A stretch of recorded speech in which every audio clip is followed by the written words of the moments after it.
Okay, now the very important point, that is combination of separating and throttling. We know how that separating calorimeter is work and how we can find out dryness fraction. So if I am using separating calorimeter, so dryness fraction is, in separating calorimeter we already separate out all the moisture content in the form of liquid, and whatever be the remaining steam is there, we supplied it to condenser unit and liquefy it. So rise in that condenser liquid, we can measure how much was the steam content. Correct? So dryness fraction by using separating calorimeter is a mass of steam which is condensed in condenser divided by mass of steam plus mass of that water vapor which we separate out to that separating calorimeter vessel. Correct? Now the next was throttling calorimeter. Throttling calorimeter does not work on separation of any moisture or condensing the exhausted steam. It is simply working on throttling process. So if I am using throttling process, so my relation, that empirical formula will be HF1 plus X dryness fraction into HFG1. One stand for before throttling. It is equals to after throttling. So after throttling, remember after throttling, it is a superheated steam. Correct? Before throttling, it is wet steam. So when it reach to HFG, that means this enthalpy, so it must have that fluid enthalpy plus this wet steam enthalpy. This is the total enthalpy of that steam before throttling. After throttling, so it is Hg, enthalpy of saturated vapor. 2 stands for after throttling. Plus specific heat of steam. Especially it is superheated steam, not a wet steam. So specific heat of superheated steam into T super minus T saturation. If I am interested to find out then dryness fraction, so dryness fraction will be Hg2 plus Cp of super, that is superheated steam, T superheated minus T saturation. If I am shifting this HF1, so it will be minus HF1. And if I am shifting this HFG1, so it will be divided HFG1. So if I am using throttling calorimeter, then dryness fraction will be this one. Now there is limitations to use which calorimeter. If your steam is very wet, then that steam cannot be applied for throttling calorimeter. Because whenever we are using throttling calorimeter, after throttling your steam should be superheated only. That means very wet steam we can't use this throttling calorimeter. In that case we have to use separating calorimeter or barrel calorimeter. But barrel calorimeter is very approximate method to find out the dryness fraction. So in this case we use separating calorimeter. But at the same time, after separating calorimeter, no one says that 100% water moisture is removed out in separation. That separation process. It is possible that that steam contain having still some moisture and it get condensed when it's supplied to condenser. Now imagine if we have any boiler plant and the steam which is generated in that boiler plant, we have to measure its dryness fraction. But the outlet of that boiler, that steam is highly weighted steam.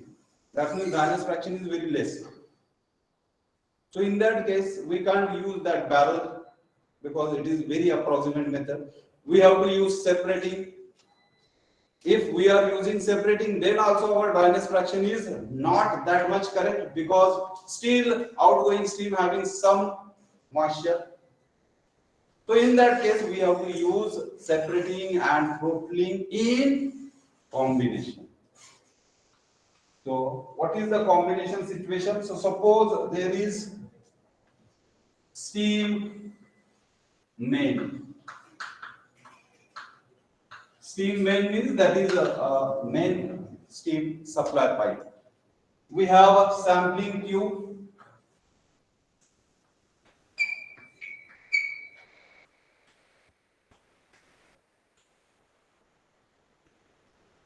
We may put one control valve.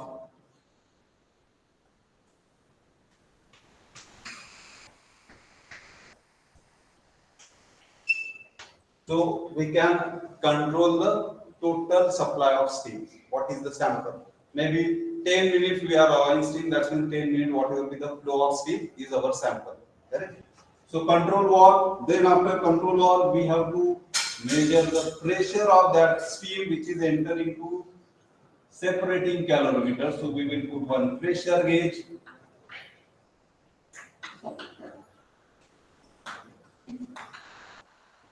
Remember, all pressure gauges measure the pressure above atmosphere. And whenever we want to use that pressure for finding any steam table value, we must have absolute pressure. Then after pressure measurement, we are supplying this steam to separating calorimeter. So first, at this point there is a direction change. So some heavy droplets will separate out and slide down due to gravity. Remaining steam will strike on perforated plate. So as soon as it strikes on this perforated plate, so it changes its direction again. Whatever with the heavy particles of that water vapors get separated out and it get collected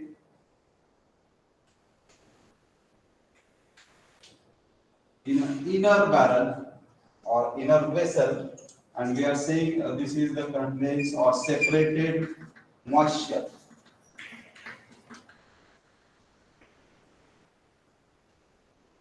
Then outer casing,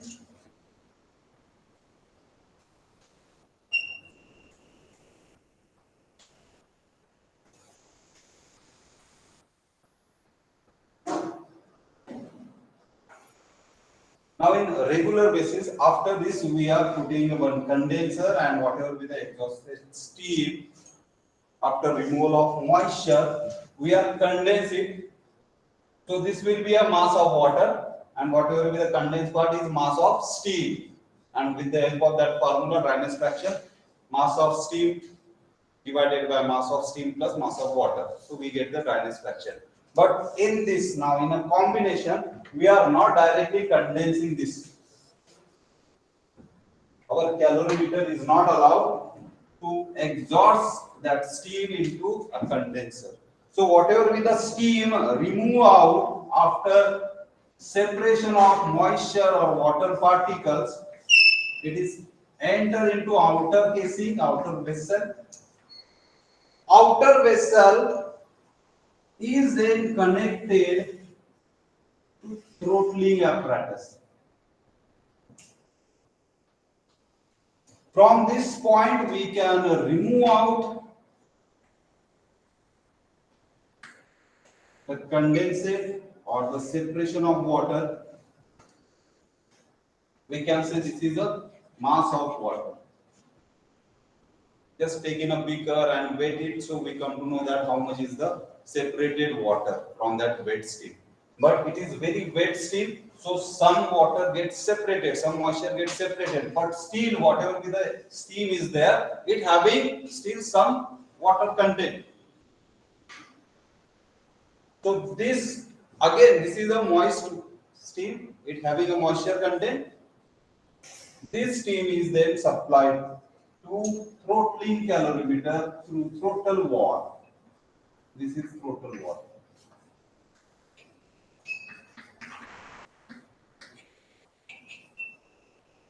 Now, before throttling, we must know what is the pressure. So we will put one pressure gauge here.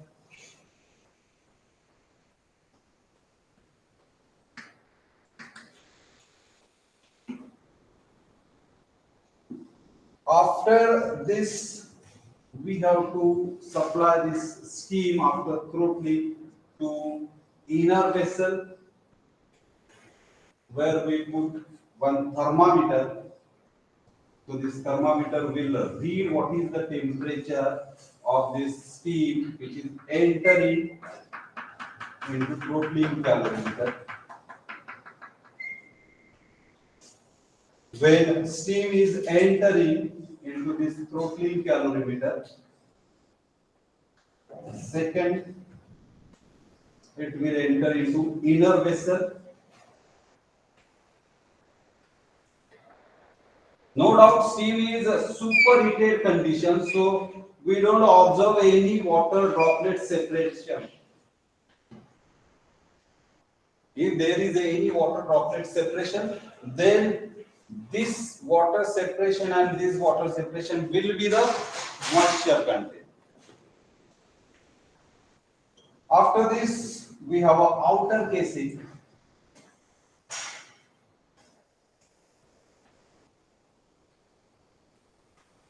And usually we are exhausting this steam because we are not interested to measure the condensate.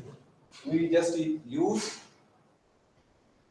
throttling process, correct? Before throttling, after throttling. So we use only these two conditions. So that time when separate throttling calorimeter was there, we don't require to condense this exhausted steam. On this throttling calorimeter, we have one manometer.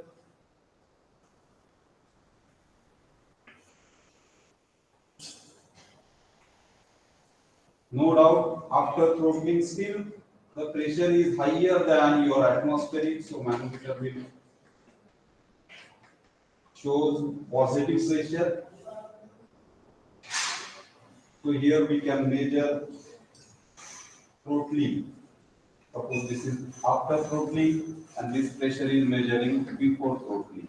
P1. Now how to measure? We remove out the moisture content here. Whatever be the steam is there, this steam is passed through this throttle wall and enter into throttling calorimeter. In throttling calorimeter, we know that after throttling, its temperature reached to superheated, its pressure reduced. This superheated steam then pass through this throttling calorimeter and whatever be the content,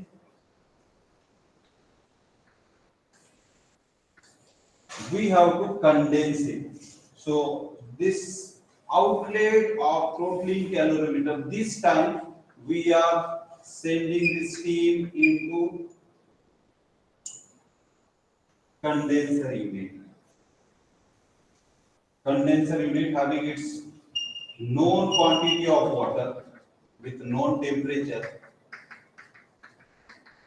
and this condenser unit is kept on weighing scale.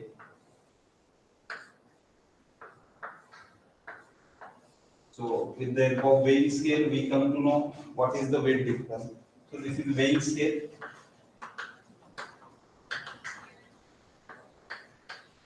This is condenser unit.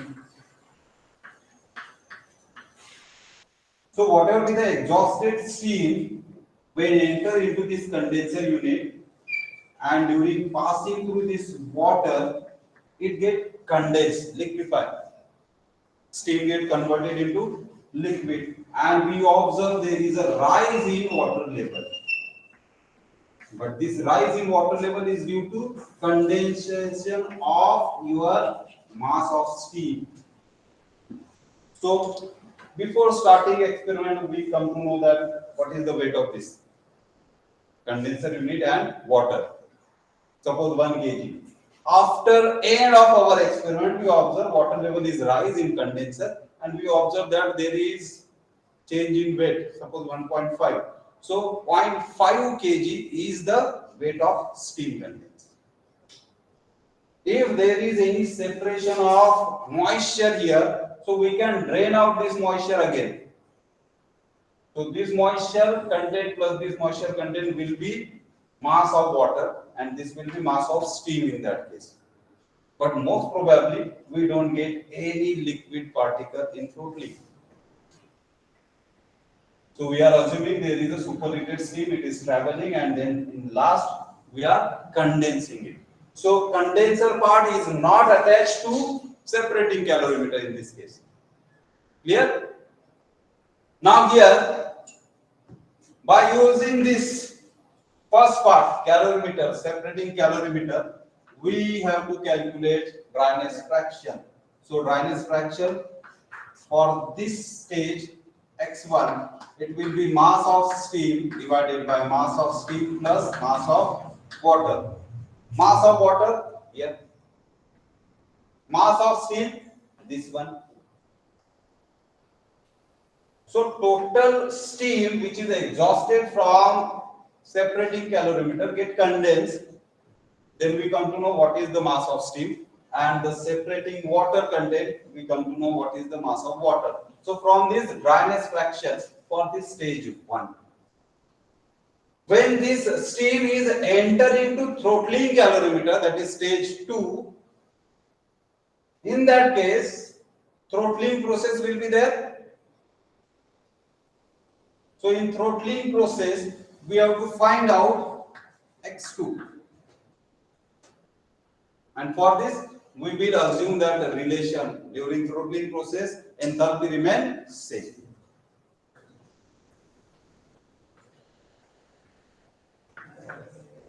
Okay, so come back to our point.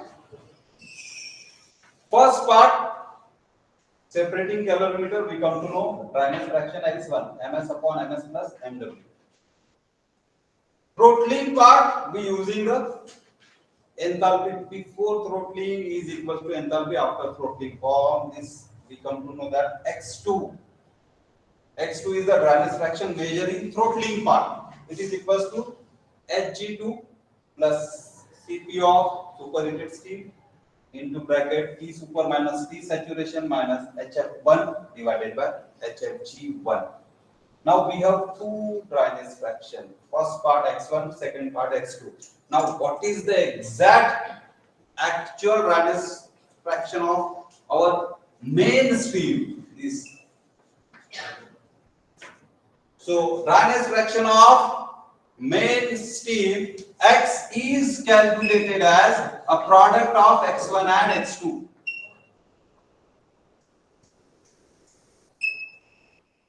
So in combined separating and throttling, it is simply finding individual dryness fraction and make a product. So we get the actual dryness fraction of our steam main. A combined separating and throttling calorimeter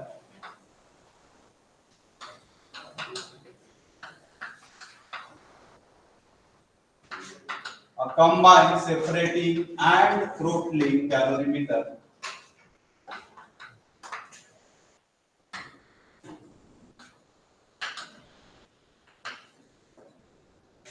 is used to measure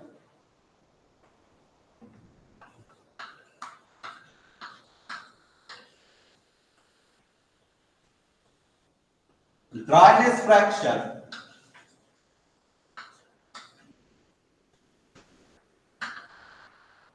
of a steam.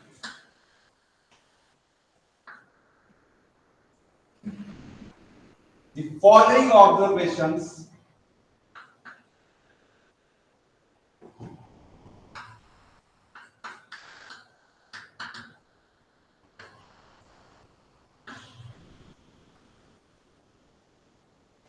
are noted down.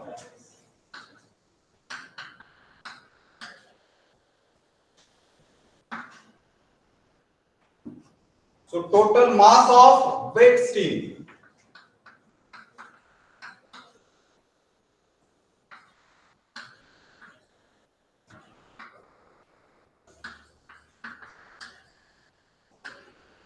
So total mass of wet steam it is 36 kg.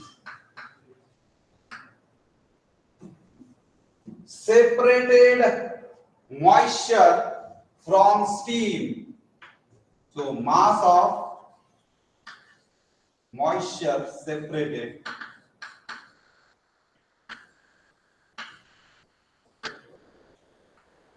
it is 1.8 kg. Steam pressure before throttling.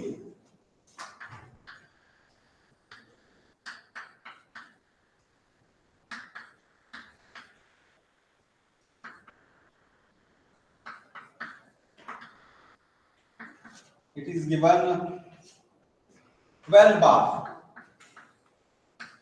If in any numerical, if it is not in bar, so we have to convert into bar. Okay, because all the readings in steam table are corresponding to pressure in bar. Temperature after throttling. So steam temperature after throttling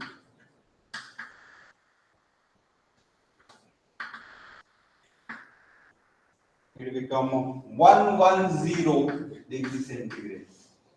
And pressure after throttling, so steam pressure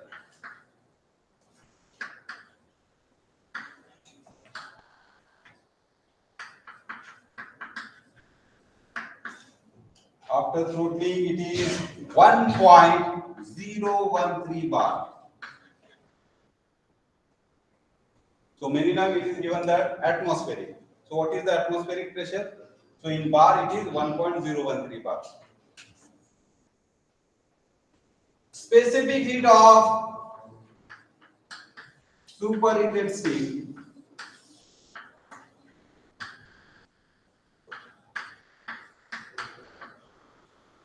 is 2.1 kilojoule per kg.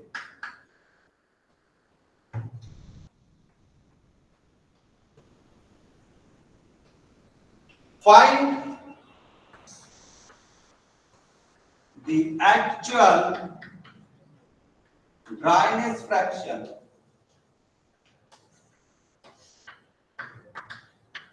of supplied steam.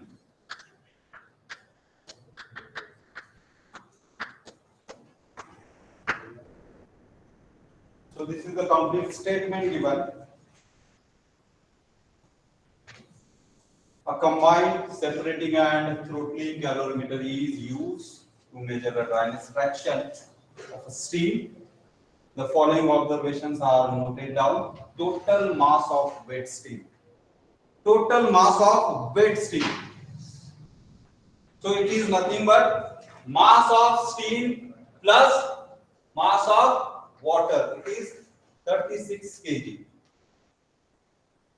Correct? So it is the total mass. Second point is mass of moisture separated. So it is nothing but mass of water. 1.8 kg. Steam pressure before throttling. So before throttling we are noted as P1. It is 12 bar. Steam temperature after throttling. So no doubt after throttling it should be a superheated steam. So T superheated. It is 110 degrees centigrade. And pressure after throttling. So P2 it is 1.013 bar. Next data is given. Specific heat of superheated steam. So CP superheated is 2.1 kilojoule per kg Kelvin. We have only this much data and we have to find out dryness fraction of actual steam. Actual steam, main steam which is supplied to this combined calorimeter.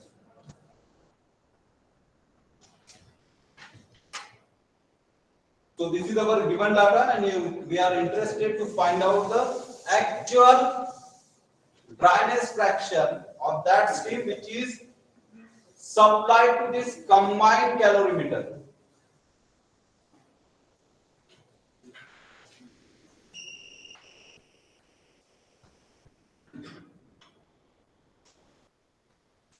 Now we know that if the calorimeter is a combination of separating and throttling, how to find out dryness fraction. So I prefer first draw a flow chart. Whenever there is a numerical, first draw a flow chart. That is the best method. So we come to know which data we have to find out first, in which sequence.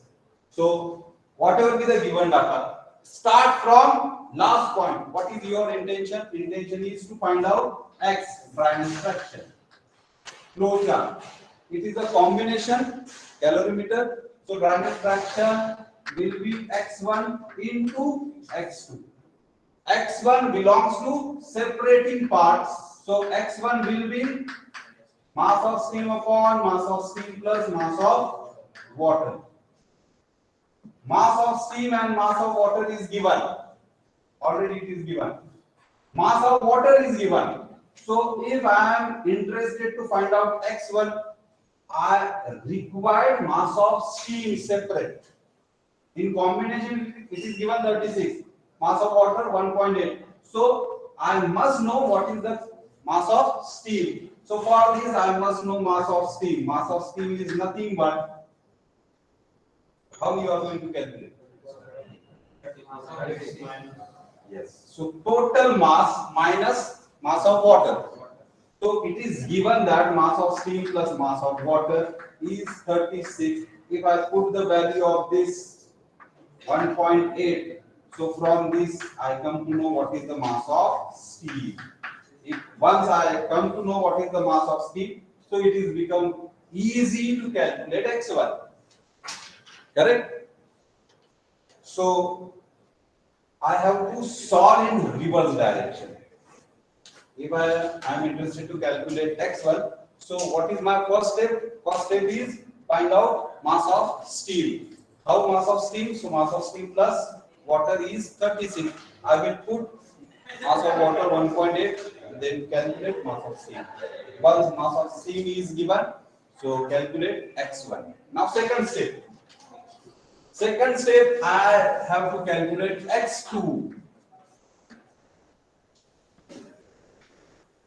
In throttling calorimeter part, x2, so x2 is Hg2 plus Cp super T super minus T saturation minus HF1 divided by HFG1.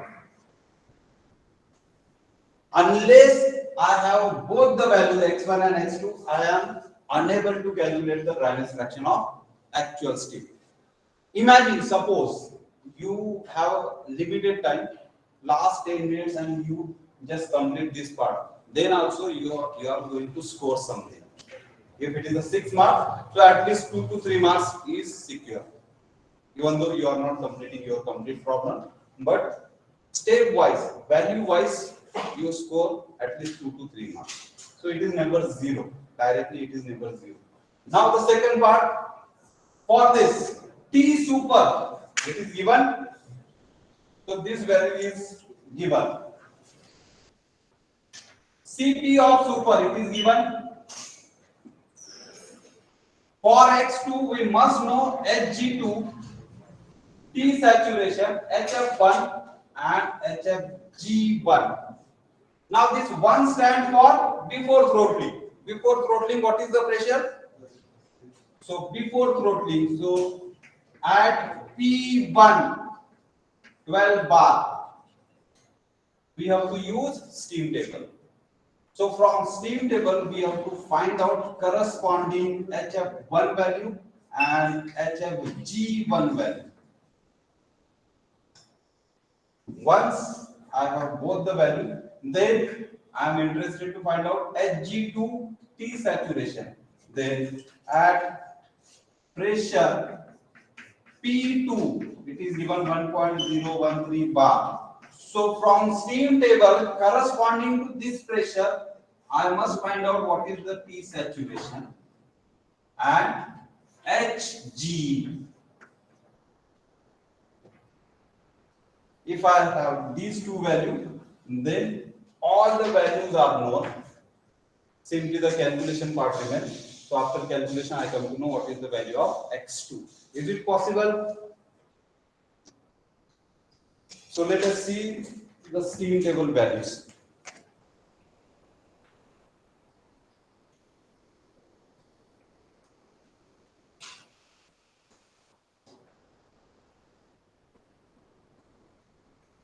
So this first table is on the basis of temperature.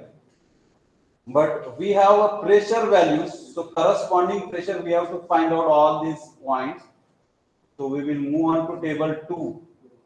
Table 2.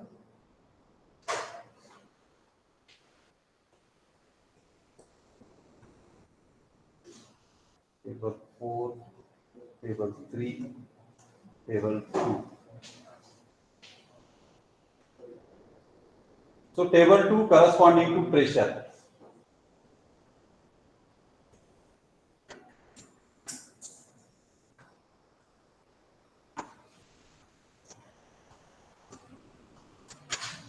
So first we have to find out at P1 12 bar HF1 and HFG1. So 12 bar.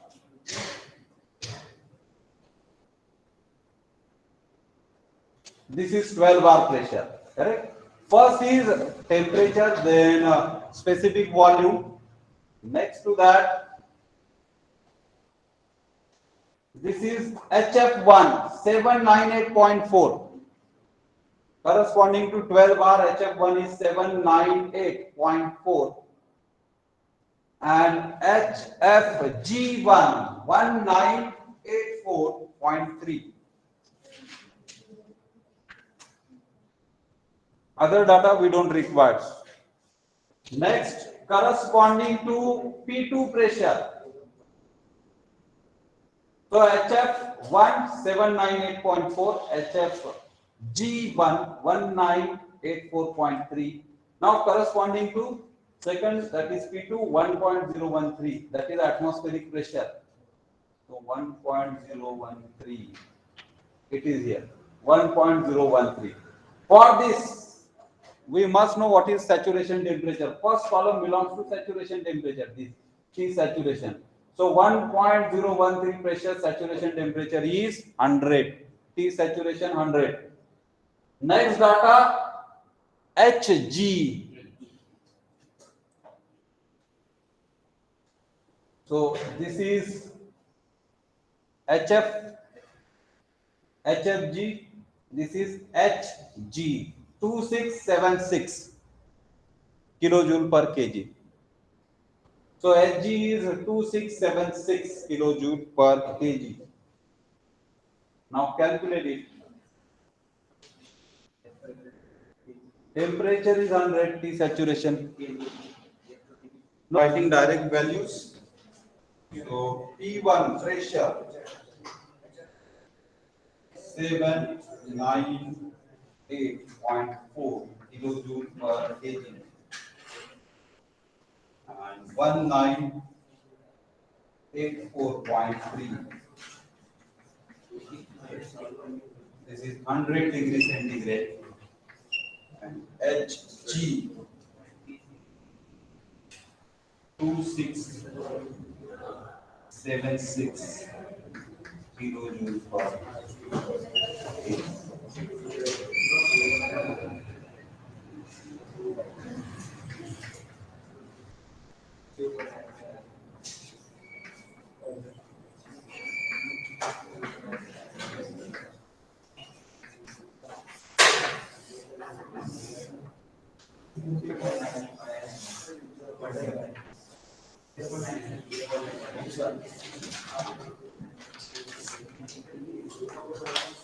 What is the X1? 0.95. X2 0.9568. Now the product of these 0.908. Whenever we are solving any numerical in engineering, at least 3 to 4 digits. Okay. in specially engineering, we must find out our answer at least 3 to 4 digits. Never write down 0.9. Otherwise, here 0.9, here 0.9, and it come again 0.9. We are during calculation, we are putting the values correct in calc, but our habit is only one digit. In that case, x1 will be 0.9, x2 will be 0.9, and after product, again we are writing only one digit 0.9. So always remember 3 to 4 digit. Yeah. So what is the fourth digit? 90899. So this is the actual Rhine extraction of our supplied steel when it is supplied to both calorimeter.